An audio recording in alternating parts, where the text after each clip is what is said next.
Bismillahirrahmanirrahim. Assalamualaikum warahmatullahi wabarakatuh. Alhamdulillahirabbil alamin wassalatu wassalamu ala Rasulillah wala haula wala quwata illa billah amma ba'd.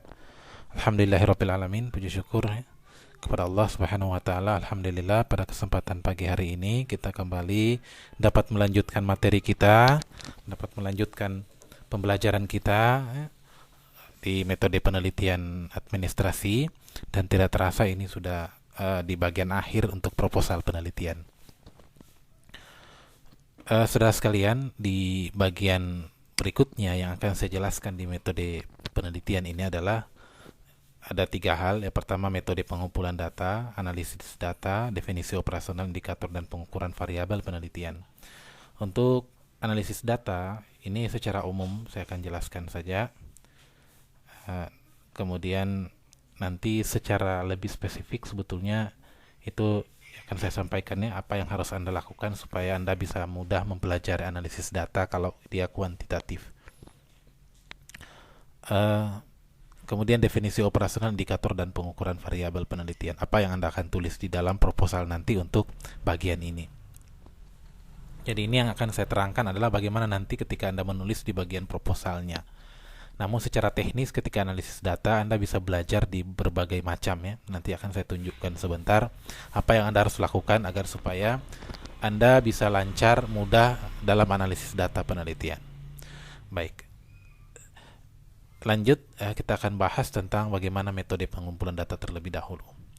Nah, bicara metode pengumpulan data, saya kira ini bukan hal yang baru buat Anda, karena di dalam penelitian, bicara tentang penelitian, Anda sudah ketiga mata kuliah ini mata kuliah yang ketiga tentang penelitian yang sering sekali Anda ikuti, dari metode penelitian sosial sampai penelitian kualitatif dan kuantitatif.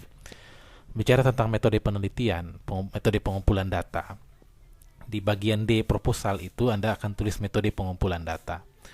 Apa yang ditulis di metode pengumpulan data? Jadi di situ ada 2 hal yang penting yang Anda tulis. Jadi sebelum ke teknisnya, saya akan jelaskan bahwa ketika Anda menulis D metode pengumpulan data, maka paragraf berikutnya adalah Anda akan menuliskan metode pengumpulan data yang akan saya gunakan dalam penelitian ini adalah titik 2. Apa saja dibagi dalam 2, ada data primer, ada data sekunder. Jadi langsung ada tulis 1 data primer. Nah, kemudian 2 data sekunder. Nah, kalau bicara tentang metode pengumpulan data, secara definisinya saya kira Anda sudah mengerti dan Anda bisa baca di sini ya. Itu adalah teknik atau cara yang dapat digunakan oleh peneliti untuk mengumpulkan data. Untuk mengumpulkan data digunakan instrumen ya, pengumpulan data, alat bantu yang bisa digunakan oleh peneliti untuk mengumpulkan data. Baik itu data primer atau data sekunder. Nah, 2 hal ini yang Anda akan cantumkan. Nah, yang mana data primer? Ini secara teoritis ada 5 teknik atau metode untuk mengumpulkan data. Namun Anda sebagai peneliti tidak semua menggunakan ini. Anda yang menentukan saya mau pakai yang mana. Yang pasti ada data primer, ada data sekunder. Data primer itu ada kuesioner, ada wawancara, ada observasi, ada uji tes. Uji tes tidak mungkin ya, tidak mungkin. Kecuali Anda FKIP mau melakukan uji tentang metode pembelajaran, mungkin pakai uji tes. Yang umumnya digunakan itu hanya metode pengumpulan data untuk data primer yang ini. Kuesioner, wawancara, dengan observasi. Di bagian pertama yang Anda tuliskan ada observasi terlebih dahulu. Kenapa? Karena itu bagian awal yang Anda lakukan. Anda ketika mau menentukan bahwa akan saya meneliti A, pasti Anda akan sudah melakukan pengamatan terlebih dahulu, baik dari literatur review maupun pengamatan lapangan. Anda akan mengecek apakah masalah ini ada di sana, karena otomatis Anda akan menuliskan kondisi permasalahan ya, dasein dan dasolinnya ada di latar belakang. Otomatis Anda harus melakukan observasi terlebih dahulu. Sehingga observasi ini bagian awal yang harus Anda tulis. Dan Anda terangkan di sana observasi. Observasi itu apa yang Anda lakukan pada saat observasi. Jadi yang selama ini kekeliruan selama ini adalah mahasiswa itu bukan menerangkan observasi yang akan dia gunakan, tapi definisi teoritis tentang observasi. Jadi itu yang salah, itu yang keliru. Kalau Anda lihat nanti di proposal masih menerangkan observasi itu adalah menurut si anu begini. Bukan. Itu keliru. Yang harus Anda tuliskan di situ adalah observasi Anda gunakan untuk apa. Jadi observasi. Ya. Observasi. Observasi adalah pengamatan tentang apa. Apa amatan yang akan Anda lakukan. Jadi pembimbing dan penguji ingin tahu metode yang Anda gunakan ini, alat instrumen yang Anda gunakan ini di observasi ini apa ini. Nah, itu yang harus Anda tuliskan. Jadi bukan berteori menurut pendapatnya si Sugiono, pendapatnya Arikunto dan lain-lainnya, bukan. Tapi Anda pengamatan observasi yang dilakukan itu yang bagaimana, seperti apa. Itu yang Anda harus uraikan, harus Anda terangkan di dalam definisi operasional, di dalam metode pengumpulan data, metode pengumpulan data. Baik, yang setelah itu baru kemudian Anda memasukkan kuesioner. Kuesioner kalau dalam penelitian kuantitatif itu ya pasti kuesioner. Nah, baru Anda terangkan di situ kuesioner yang Anda gunakan ini untuk apa? Untuk apa? Bagaimana caranya menggunakannya? Ya itu harus Anda terangkan di situ. Bukan menurut pendapatnya si ahli, tapi menurut Anda kuesioner Anda gunakan bagaimana penggunaannya? Ya, Anda terangkan di situ. Baru kalau Anda melakukan wawancara, ya wawancara Anda gunakan untuk apa? Karena jangan sampai Anda melakukan wawancara mendalam lalu sebetulnya penelitiannya kuanti. Kalau kualitatif tidak masalah. Karena memang wawancara mendalam merupakan bagian dari instrumen penelitian utama di dalam penelitian kualitatif. Setelah ketiga-tiga itu selesai, itulah data primer, baru kemudian masuk ke data sekunder. Data sekunder itu dokumentasi. Dokumentasi itu banyak sekali. Anda harus menerangkan di situ dokumentasi apa yang Anda perlukan, Anda butuhkan, yang Anda akan cari di dalam penelitian nanti. Karena proposal ini adalah rencana penelitian. Sebelum turun penelitian harus direncanakan sedemikian rupa. Nah, di ujian, di pembimbing akan mengecek, melihat ya apakah ini data sekunder yang digunakan sudah tepat atau ada yang kurang. Kalau yang kurang tambahkan apa. Ya, Anda harus menuliskan dan menerangkan dokumentasi apa yang Anda akan cari di dalam penelitian nanti. Itu harus Anda terangkan. Jadi di metode pengumpulan data, 1 data primer, A-nya ini mulai observasi, B-nya angket atau kuesioner, C-nya wawancara. Kemudian masuk di data sekunder yang D, A-nya itu tidak ada penjelasan, tinggal A apa profil desa, profil data pegawai atau apa itu ya nanti. Tapi Anda terangkan di situ bahwa dokumentasi yang Anda akan peroleh, akan Anda cari adalah ini. Boleh. Anda mau uraikan, rincikan juga silahkan. Nah, dari situlah baru kemudian beranjak kepada poin E. Kalau Anda sudah menuliskan D, metode pengumpulan data, baru Anda menuliskan di poin D berikutnya adalah analisis data. Nah, analisis data ini kalau secara teoritis ini adalah cara atau teknik pengolahan data. Ya, bagaimana data Anda olah nanti, mau diapakan itu, bagaimana cara mengolahnya. Ya, itu yang harus Anda tuliskan. Itu yang harus Anda tuliskan di dalam analisis data penelitian. Tuliskan itu. Anda mau olah datanya bagaimana? Data Anda mau olah seperti apa? Nah, data ini ya, nanti saya tidak secara spesifik jelaskan, tapi nanti lihat di buku-buku metode penelitian, ada beberapa macam data. Data ordinal, data nominal. Jadi itu yang harus Anda lihat ya. Nanti Anda masuk di data yang mana ini, ordinal, nominal kah, atau yang lain. Nanti lihat di buku-buku metode penelitian. Saya tidak secara spesifik, tapi yang pasti Anda akan di analisis data ini secara praktik. Nanti Anda harus menuliskan analisis data yang Anda gunakan ini bagaimana, tahapan-tahapannya terutama ini. Anda mau apakan data yang Anda peroleh nanti. Kalau penelitiannya kuantitatif, nanti lihat analisis data itu ada deskriptif, ada asosiatif, dan komparatif. Anda mau yang deskriptif atau mau penelitian yang asosiatif atau yang komparatif? Datanya masing-masing berbeda, analisis datanya. Ini contoh saja ya. Ada yang TDF ya, tabel distribusi frekuensi ya. Ada yang sigma, XI per XK kali 100%. Ini yang deskriptif, karena dia hanya mendeskripsikan saja. Nah, ini yang asosiatif, karena akan melihat derajat hubungan timbal balik antar dua variabel atau lebih, akan melihat koefisien determinasinya, akan melihat hubungan korelasinya, belum lagi uji T-nya, uji hipotesisnya.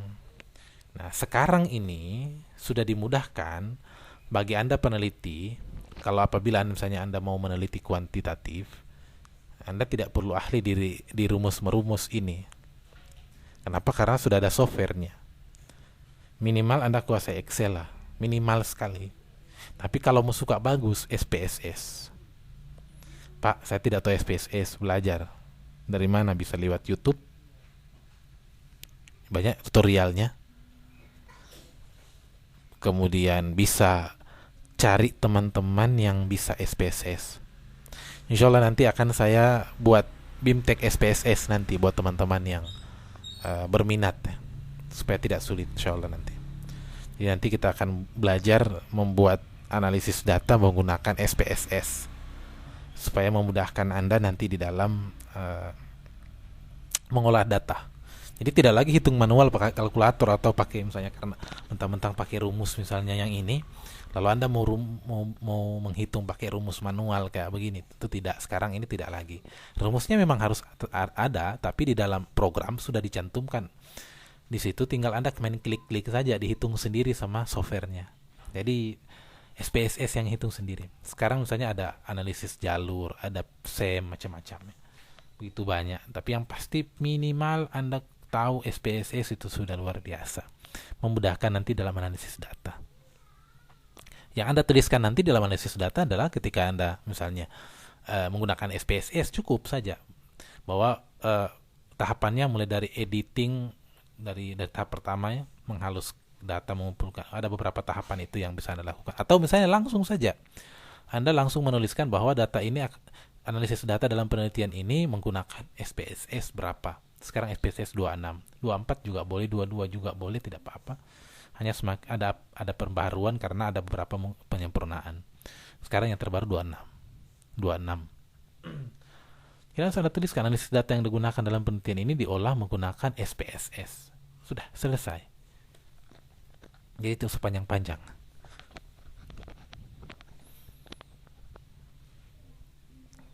Ya, tidak. Kecuali analisis SWOT, ya, itu analisisnya sendiri. Dia tidak pakai SPSS. Dia analisisnya sendiri. Tapi kalau cuma asosiatif seperti ini, kecuali analisis jalur itu mesti pakai Smart PLS atau pakai SEM. Tapi Anda penelitiannya kan tidak sampai ke situ, analisis jalur. Ya, itu biasanya untuk tataran S2 S3 lah untuk meneliti itu, atau penelitian dosen. Nah, itu Smart PLS ribetnya yang ampun. Saya pernah ikuti pelatihannya soalnya. Kalau SPSS mudah, apalagi banyak deskriptif, gampang sekali. Sehingga nanti kita belajar ya. Yang penting Anda punya laptop, di-install SPSS-nya, baru kita praktek. Baik. Jadi itu ya, analisis data yang Anda harus tuliskan. Yang pasti Anda mesti tahu, analisis data, saya punya data ini apa, deskriptif nanti. Saya menulis penelitiannya deskriptif, ataukah komparatif, atau asosiatif. Kemudian saya punya data ordinal atau nominal atau yang lain. Nah, cara mengolahnya Anda mesti cantumkan ya, penulisnya itu yang nanti Anda cantumkan kalau menggunakan SPSS. Analisis data dalam penelitian ini menggunakan software SPSS. Sudah, titik. Selesai.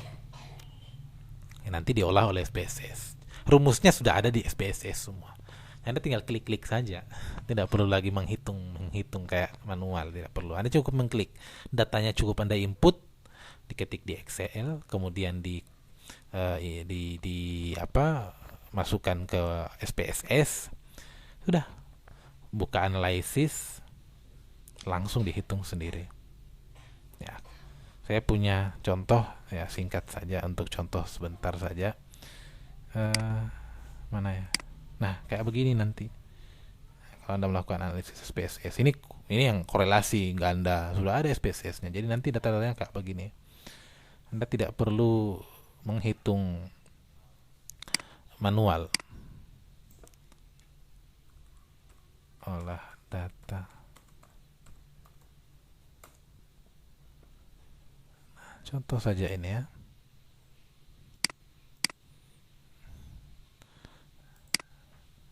Di data saya ada sebetulnya untuk SPSS. Jadi untuk olah datanya ya kayak beginilah nanti SPSS-nya. Saya kebetulan ini punya softwarenya, ini softwarenya. SPSS. Ada yang terbaru 26, tapi saya belum perbaharui, tapi sama sebetulnya. Saya bukakan sebentar ya. Saya belum ke praktik membuatnya karena nanti kita harus diterangkan ini dan ada contoh-contohnya cara.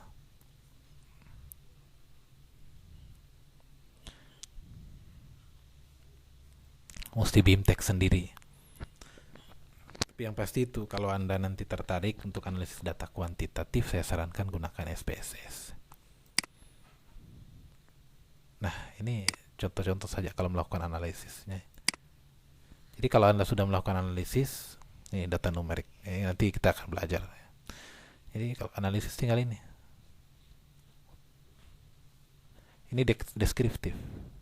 Ya, kalau klik deskriptifnya, maka akan muncul nanti.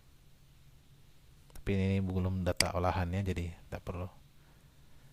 Nanti kita akan belajar. Ini analisisnya ini semua. Kalau mixnya ini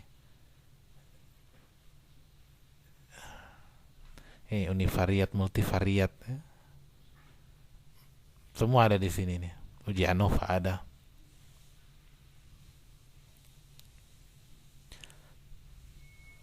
Tapi yang rata-rata itu kan hanya ini, tabel distribusi frekuensi. Itu semua ada di sini. Sudah ada di sini. Saya coba materi.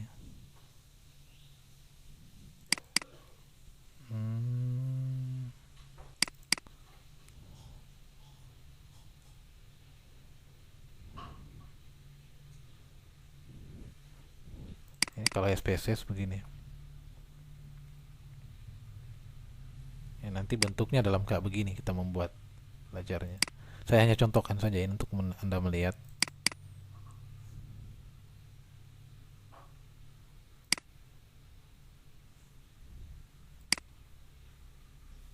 Ya, nanti kita belajar secara lebih detail ya. Ini contoh saja. Jadi ini semua sudah ada di SPSS. Tidak perlu lagi Anda mau menghitung manual ya. Itu bukan zamannya lagi. Anda tidak lagi harus menghitung manual.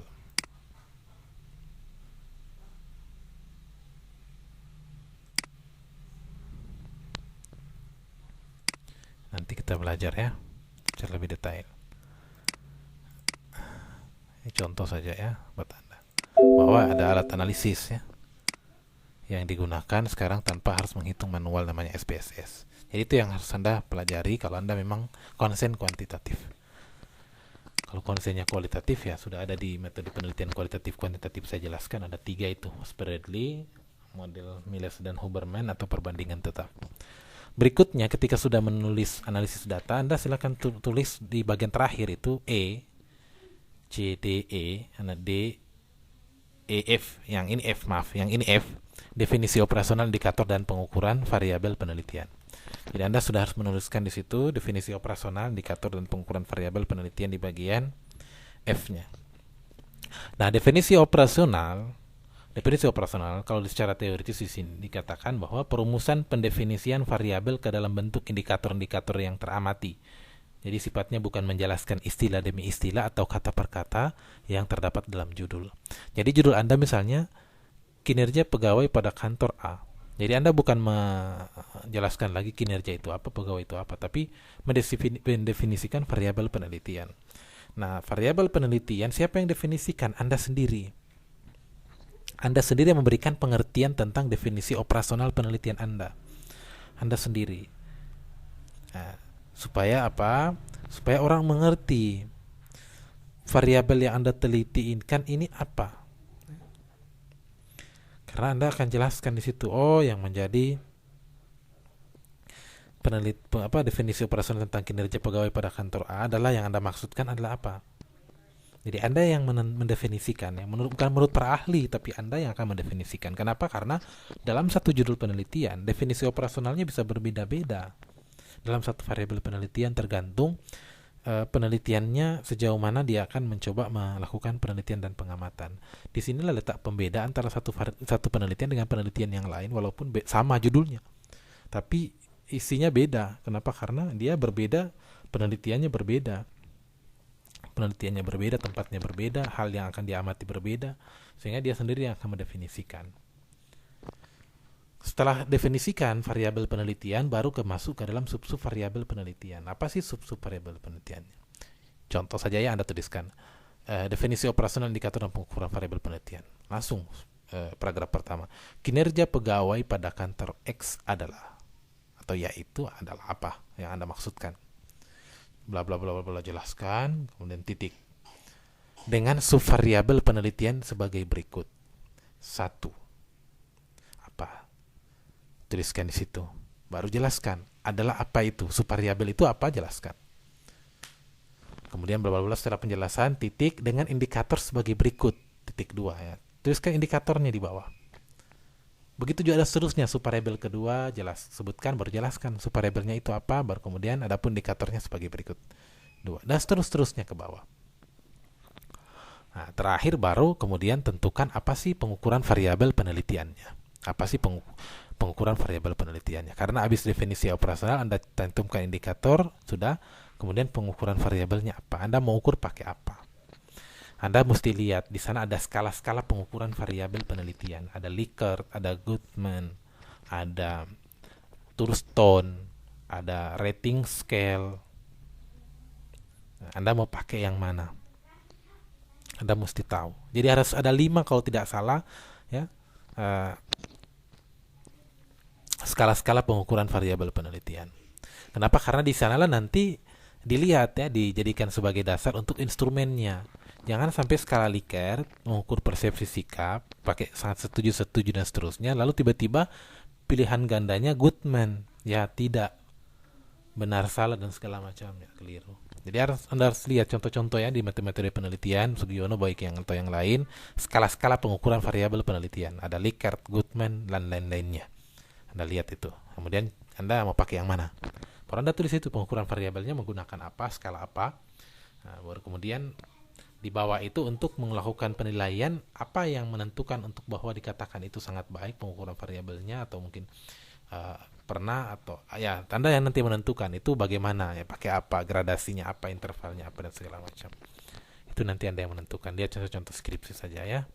Dan yang pasti itu lihat buku metode penelitian, skala-skala pengukuran variabel penelitian.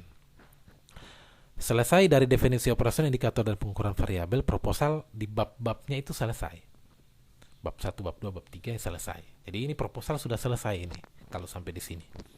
Namun apakah sudah selesai Anda mengerjakan proposal? Belum. Karena harus Anda buat kuesionernya. Kalau kuantitatif Anda harus buat kuesioner. Bagaimana cara menyusun instrumen penelitian untuk kuesioner? Nah, itu perlu sekali. Dari indikator-indikator yang Anda sudah buat, sebetulnya itu kan dasarnya sudah dari situ. Dari kerangka pemikiran sudah ada variabel, ada sub-sub variabel, ada indikator. Ini definisi operasional indikator sudah ditulis di situ. Apa variabelnya, apa subvariabelnya, apa indikatornya. Tinggal sekarang dari indikator bawa ke kuesioner. Caranya supaya mudah, lihat tahapan langkahnya. Saya kira ini sudah ya. Indikatornya sudah ada, setiap subvariabel sudah. Jadi Anda kalau proposal itu sudah sampai ke tahapan keempat. Tinggal supaya mudah 5, 6, 7-nya ini. Tahapan 5, 6, 7. Menderetkan deskriptor dari setiap indikator, kemudian buat butir-butir instrumen penelitian, baru buat kisi-kisi instrumen penelitian. Sekarang kita lihat langkah yang contoh ini ya, ini contoh. Langkah pertama variabel, contoh ini ya, kualitas pelayanan.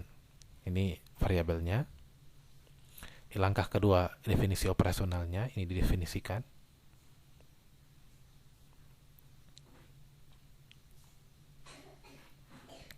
Definisi operasionalnya. Ini yang menjadi sub-sub variabel penelitiannya. Tenables, reliability, responsiveness, assurance, empathy. Nah, langkah ketiga, variabel menjadi subvariabel. Kemudian menjabarkan subvariabel menjadi indikator, terakhir indikator ke deskriptor. Sekarang kita lihat. Ini indikatornya sudah ada. Variabelnya tadi adalah kualitas pelayanan. Subvariabelnya tenables. Indikatornya ada peralatan, perlengkapan yang berwujud yang bisa dilihat, personil, perlengkapan, peralatan. Dibuatkan deskriptornya. Peralatan ini yang mau dilihat apanya ini? Peralatan ini. Orang kalau di kesehatan peralatan lain lagi. Tapi kalau urusan pelayanan lain lagi peralatannya. Perlengkapannya juga begitu. Jadi buat deskriptornya. Semua seperti itu. Kalau sudah selesai dari deskriptornya, baru buat kuesionernya. Nah, saya sarankan nanti Anda coba lihat buku. Ada buku yang bagus, bukunya Profesor Dr. Eko Putro Widoyoko, saya kebetulan punya, judulnya Teknik Menyusun Instrumen Penelitian, itu bagus. Atau tidak bukunya Ridwan, yang gambar di luarnya itu ikan-ikan ya, ikan koi, pakai toga wisuda. Judul bukunya Skala-skala pengukuran variabel penelitian. Warna biru kulitnya, ada gambar ikan koi pakai topi wisuda ya, pakai toga. Di situ sudah diterangkan bagaimana dari variabel, subvariabel, indikator, deskriptor sampai kuesioner. Sudah ada contohnya lengkap di situ. Penjelasan plus contoh. Saya sarankan itu. Di buku di perpustakaan fakultas itu ada skala-skala pengukuran variabel penelitian. Tapi kalau teknik penyusunan instrumen penelitian fakultas kayaknya tidak ada. Saya belum ketemukan. Kalau di saya ada. Bahkan itu ada dengan contoh-contoh SPSS-nya ada kalau yang di bukunya Eko Putro Widoyoko. Tapi kalau SPSS itu Anda cukup download saja tutorial sebetulnya. Kapan-kapan kita bisa cari waktu, mungkin di semester berapa, ya, sebelum Anda proposal, kalau yang berminat kita latihan SPSS. Belajar SPSS supaya mudah nanti Anda untuk menulis hasil penelitian Anda. Saya kira itu untuk pertemuan hari ini. Silakan Anda coba menuliskan di bab 3 terakhir itu. Metode pengumpulan data, analisis data Anda pakai apa nanti mengolahnya, kemudian definisi operasional, indikator, dan pengukuran variabel penelitian. Insyaallah di pekan berikutnya saya akan jelaskan pembahasan hasil penelitian dan pembahasan, kemudian kesimpulan dan saran. Apa isinya hasil penelitian, apa isinya pembahasan, dan apa isinya kesimpulan dan saran. Setelah itu baru kemudian saya akan melakukan asistensi proposal, tugas-tugas proposal yang sudah Anda buat untuk persiapan penilaian final testnya.